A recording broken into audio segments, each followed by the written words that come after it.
ও মদিনাওয়ালার নবীর উম্মত,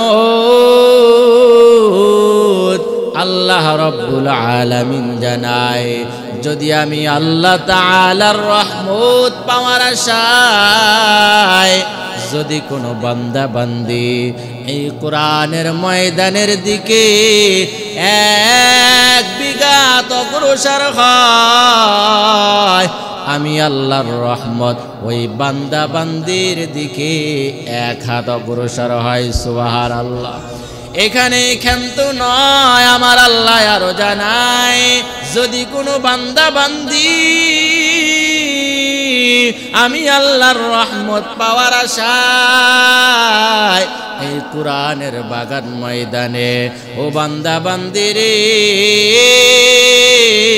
আমি আল্লাহর রহমত পাওয়ার আশায় বান্দা যদি তুমি হাঁটিয়া হাঁটিয়া যাও, আমার আল্লাহ জানা দেয় আমি মালিকের কুদরত ওই বান্দা বান্দির দিকে দৌড়াইয়া তার দিকে চলে যায়।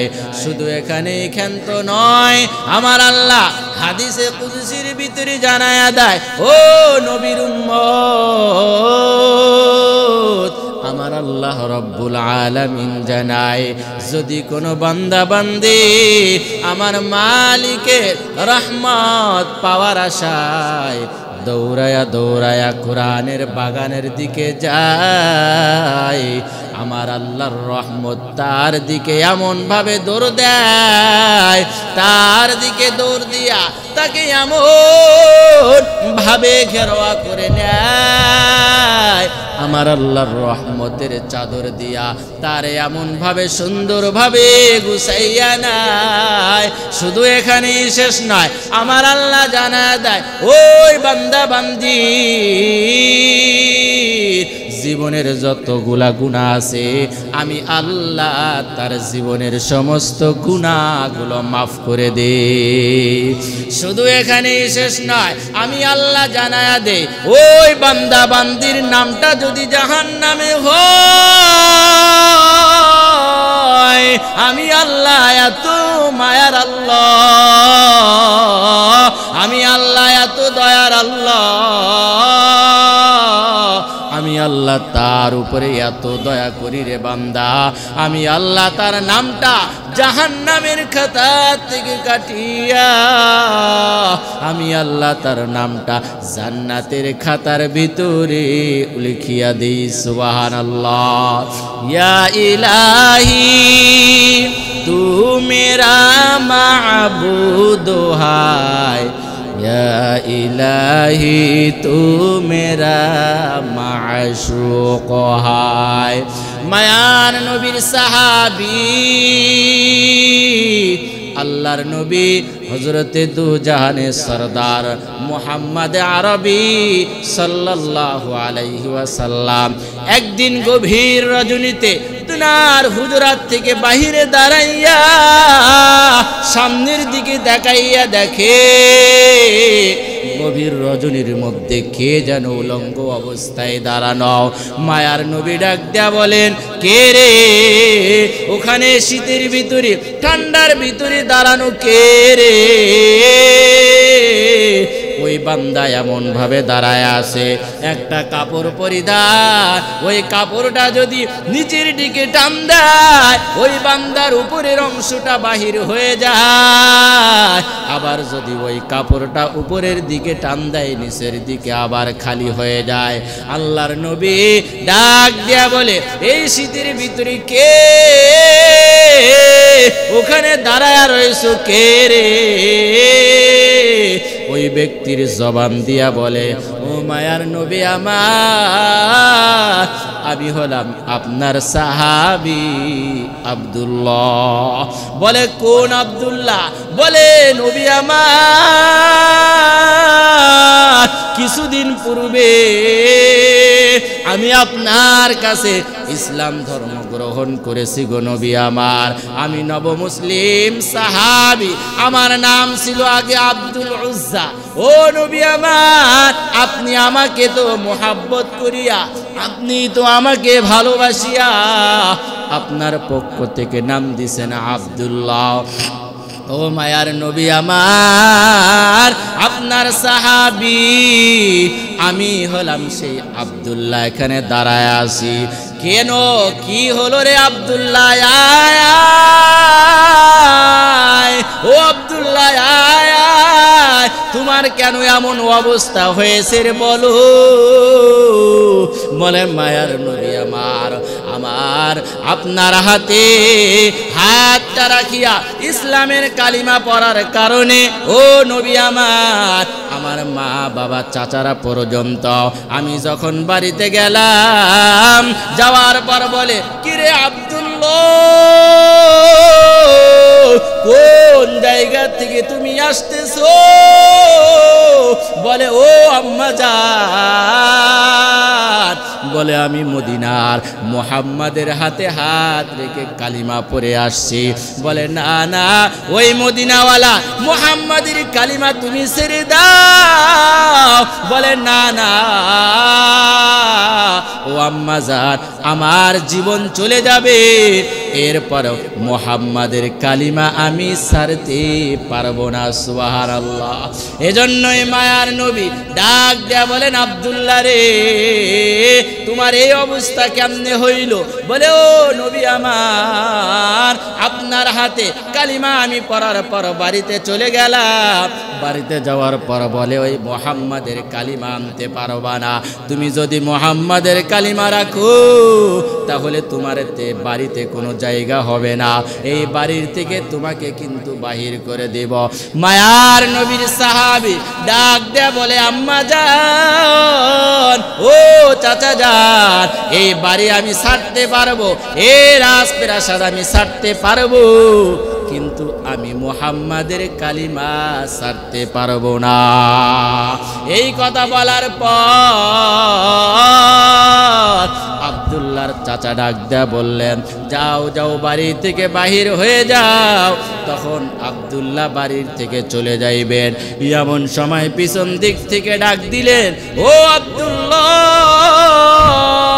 তুমি যাইবা ভালো কথা, কিন্তু তোমার সাথে আমি একটা কথা বলতে চাই।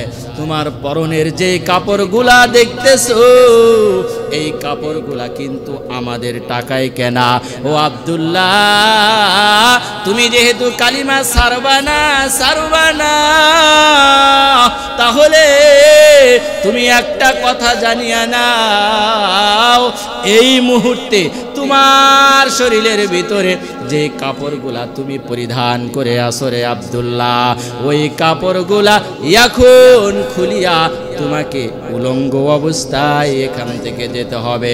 আব্দুল্লাহ ডাক দেয়া বলে মায়ার নবী আমার, আমাকে বেইজ্জতি করার জন্য, আমাকে অপমান করার জন্য আমার শরীর থেকে কাপড়গুলা খুলিয়া ও নবী আমার আমাকে এমন ভাবে বাহির করে দিছে। বলে আয় আয় আব্দুল্লাহ আয়। মায়ার নবী ডাক দেয়া বলে আব্দুল্লাহ রে আয় আয় আয়।